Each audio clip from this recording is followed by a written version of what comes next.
While I was always fascinated with the performance of these cars, the mechanics, the mechanical solution, the technical evolutions, I found those quite transitional, that, what was great today would be superseded another year later.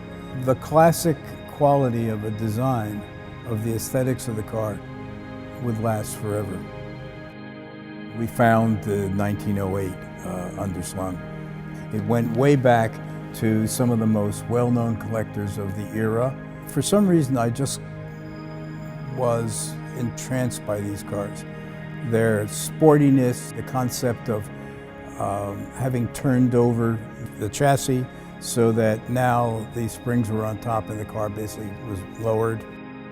After our experience with the early cars, with the Mercers, with the underslung, and our Packard, we sort of began taking another look at cars of the 20s. And the one thing that really appealed to us began to be the Bentleys.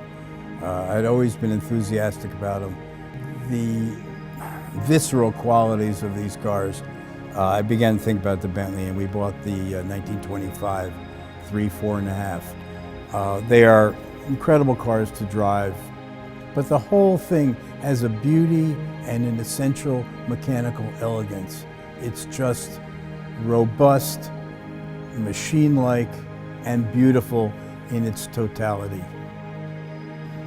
Once I got entranced with vintage racing, I became very fascinated by Harry Miller's contribution to racing.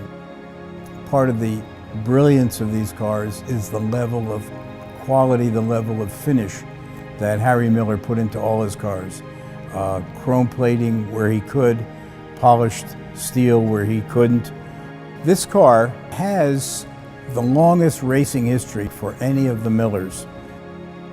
Once the Miller was finished in 1926, it was driven at Indianapolis by Cliff Durant, and from there on, a succession of the best names and the most winning names in Indianapolis history.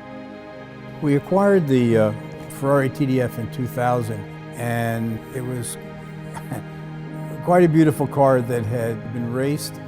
Literally within 2 weeks of being purchased as new, it entered the Mille Miglia in 1956. And once again in 1957. When we acquired the car, we undertook a full restoration. It was done by marque experts, and the car was finished in the mid-2000s, and we took it to Cavallino, where we were thrilled that it won Best of Show, and the following year won third in class at Pebble Beach. As I got a bit more sophisticated in the area of European cars and European race cars, I became aware of the Alphas, the 2.9 Alphas. And I had remembered when I was a kid in this gasoline alley I used to hang around with, and seeing a 2.9 Alpha touring Spider. Didn't know what it was, just knew it was very beautiful. There's no surprise that it is, among collectors, the epitome of collecting. This is one remarkable, serious car.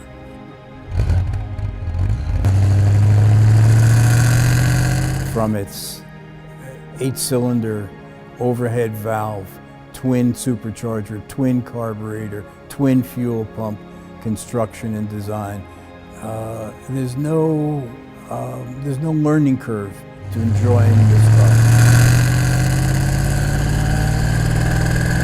It's comfortable driving. It immediately gives you a sense of control and mastery. It's the essence of sporting, youth, exuberance, excitement, and practicality. And it's rare that you find all of those features in one. And I hope that actually anyone who is interested in any of our cars will continue to have the kind of pleasures out of them that my wife Emily and I have enjoyed.